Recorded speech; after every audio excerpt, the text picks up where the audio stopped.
It was just barely full moon, so that means if I go out tonight, the moon's gonna be in my way right away. No, it's at the end of the night. It's just full moon, so after a full moon, the moon is going to come up later. Right. Oh my gosh, I don't know. Have you ever had that happen? You're thinking, okay, I know that the full moon has just ended and I'm gonna have some opportunity, maybe an hour or two here, but was it at the beginning of the night or the end of the night? Hey guys, I'm Aaron King with Photog Adventures, and today on Astro Photog, I'm gonna teach you how to know that instantly with my Moon Window of Opportunity cheat sheet.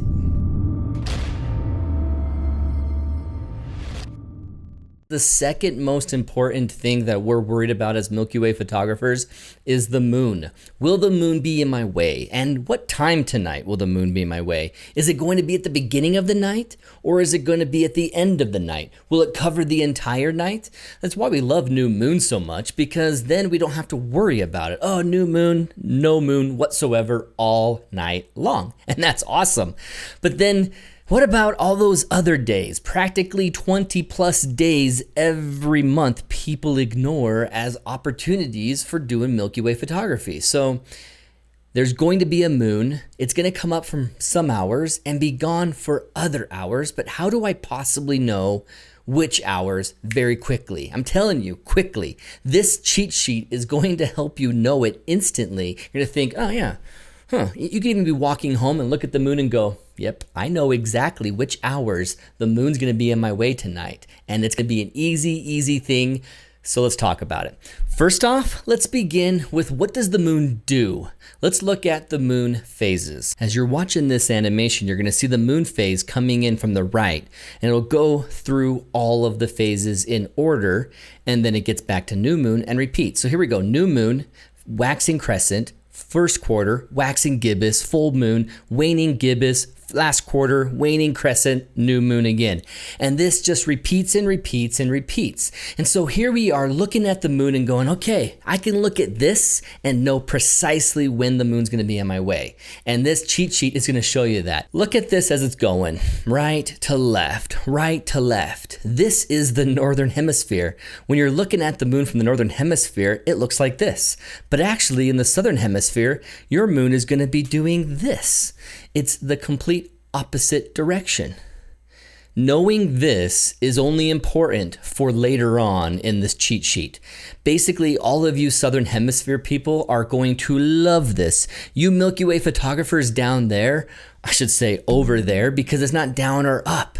It's just over on that side of this globe. You guys have the easiest pathway to understand the cheat sheet of anybody. And I'll make sense of that here in a minute, here later in the cheat sheet. So if you guys sign up after this, you're gonna get this emailed to you. It's a single page PDF, it's a full cheat sheet, and it's representing that window of opportunity from Astro Twilight to Astro Twilight. If you're completely brand new to Milky Way photography, then these twilight periods are gonna be a little bit of a new concept to you, but just in short, understand that as the sun goes behind the globe of the earth, because it's not flat and instantly behind it that there is a globe, there's going to be degrees of light reflecting in the atmosphere going across this blue marble. And then as the sun gets lower and lower and lower, then you will have a full darkness period and none of that little twilight, that little degrees of light from the sunlight. As you can see right here, they call them daylight, the sunset, and then you have these twilight periods, civil to nautical to astronomical twilight, and then after astro, the sun is below the horizon enough to have a completely dark sky, and they call this period full darkness. So between the hours of full darkness, and this changes, it depends on your location on the earth, depends on the time of year, it really depends on a lot of factors to know how big and short and long that full darkness period is. Astro twilight periods and civil and nautical twilight periods could be longer some parts of the year and shorter. So looking at it from the perspective of my Milky Way photography is during full darkness. During my full darkness, when is the moon gonna get in my way? And I represent it with the white line. So let's look at that real quick together. First part of the cheat sheet begins with new moon, and we go through all the phases. And during new moon, we say it's an awesome time because, yeah, moon's below the horizon the entire time. The best window is entirely the whole night. Woohoo, let's go. Every hour of full darkness is available to you. That's not the case just a few days later. That waxing crescent moon is gonna have some moon in your way. And that means what? Okay, here's the question from the very beginning. Oh, full moon just happened. Is there going to be a moon in my way right away in the night or later in the night? Well, here in this situation, the new moon just happened. It wasn't in my way whatsoever. When does it start getting in my way? Right in the beginning. So what's happening is that moon that was rising and setting with the sun for a day is now a little bit delayed. And so that moon's taking longer to set. And taking longer to set means it's going to be up in the sky in the beginning of the night. And so you can look at a waxing crescent step and think that it's basically 25% of the night is filled in with light because the moon is still up and I have to wait for that moon to set. So my best window is most of the night after the moon has set. So I look, okay, waxing crescent, that is a period of time where right after the sunset, right after the twilight periods, that moon is still going to be up for a while, so I can be late if I want to. If I wasn't going to capture a blue hour shot with my camera, if I wasn't going to try and capture the foreground a special way, I didn't need any of that light period. Hey, even maybe I didn't want to use the moon to light my foreground. If I didn't care about that, then I could say, I'll just come a little bit later, and this is when it would be. What happens when the first quarter happens? Well, during the first quarter moon, the moon sets around the middle of the night, and then the best window is the last half of your night. It could be precisely at midnight, it never is, but it could be something more like 11:30 or 2 in the morning, but you had 12 full hours of full darkness, and right around the halfway point, that moon is finally setting. So specifically in first quarter time, you know that the first half of your night is gone, and the last half is available for Milky Way photography. Continuing to a waxing gibbous, almost the entire night the moon is taking its sweet time setting on the horizon. And so you're only going to have an early morning hours just after moon set until astronomical twilight to actually capture it. Moon sets here, astro twilight begins here. Whatever minutes or hours this ends up being is your window of opportunity to capture the Milky Way. Now the full moon. Oh yeah, nothing. Stupid full moon. But there's nothing else. It's not that there's nothing else you can do. You can go out and do great time trails.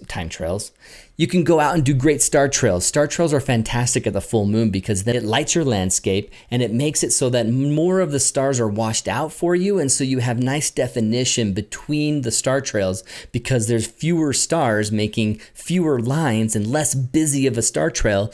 And then you get really defined gaps between light and dark. And so you know the star trails. It looks really cool. Full moon is a great time for star trail photography. So then after the full moon, the question from the beginning, when is my best opportunity? Do I need to wait after a full moon or go out right away? You need to go out right away. After a full moon, you might think, man, it's been full moon, there's no chance for Milky Way. But pay attention. The next day after a full moon, you might have a minute or 10 of opportunity. And then the day after that and the day after that, I mean, just figure 2 days after full moon, you're going to have at least an hour, most of an hour, to capture the Milky Way right after astro twilight. So if you're thinking, I want to go out, the full moon just happened, my chances at the beginning of the night, and then I can go to bed early. Here's a great way to look at that. After full moon means when you go out, you're going to get more sleep because you can go out and get it all taken care of before the moon comes up and then spend the rest of the night sleeping. It's awesome. So then last quarter moon, opposite of the first quarter, just basically the first half of the night before the moonrise is available to you. After that, you're going to have a moon in your way. Waning crescent all night long, except for the very early morning hours, you're going to have zero moon in your sky. Then in those early morning hours, that moon starts to rise, and now it's in your way. Okay, so obviously, you can look at the moon and based on its phase, know when the night it's happening. But what's the trick? Well, what's so easy about that? Well, let's look at this whole thing again. If you look at every single phase and look at the drawings that represent the time being taken up by the moon, you'll notice a pattern. Waxing crescent, the moon is light on the right side, but the moon's up on the left side. Half and half is opposite, half and half. Dark, white, light, dark. Okay, and now the waxing gibbous moon. Oh, it's pretty much opposite of what it is when I look at the moon. You can look up at the moon. Even if you don't know the moon phase just off the top of your head, you can look at the moon as you're walking into your house from your car and go, oh, what's it doing? It's lit on the right side, not the left side. Okay, if it's lit on the right side, what does that mean? opposite the white. Oh, okay. If it's lit up on the right side, the opposite side means it's going to be up through the night until a point when it sets, and then I have an opportunity. So it's lit on the right side. That means if I want to go out tomorrow for the Milky Way, I could go out at the latter half of the night. Let me check photo pills and see the exact minute that it goes down, but I know that I'm going to be up later than normal because I'm going to be out there after the moon sets. If you look up in the sky and you see that it's on the left side, you're like, okay, yeah, left side's perfect. That means tomorrow, right after dusk, when it becomes full darkness, I can see that there's no moon whatsoever out there, and I will be able to capture that Milky Way without the moon in my way until some point later on that night. So it's really easy to look at this and go, look, this is on the right. I have a little bit of time in the beginning of the night that I should wait. It's split in the middle and it's lit on the right. I have half the night in the beginning to skip, and then I have a good Milky Way. It's almost completely full. The right side is what's filled up, so that means almost the entire night has the moon, and then it finally sets, and then I can see it in the early morning hours. And then after the full moon, I'm going to see stuff on the left side and know that in the end of the night. So left, right, beginning, end. Left, right, begin, end. Right goes with the begin, left goes with the end. So I look at the moon, it's lit on the right side. The beginning of the night is going to be lit. The moon is lit on the left side. The end of the night is going to be lit. Let's confirm that. Look at the graphic. Right side, the beginning of the night is lit. The left side, the end of the night is lit. All right, awesome. This seems very easy. You just think, oh, just opposite. Opposite of what I'm seeing, left, right, begin, end, and I've got it. Guess who has it even easier? Southern Hemisphere. Look at what happens here when I switch this to Southern Hemisphere graphics.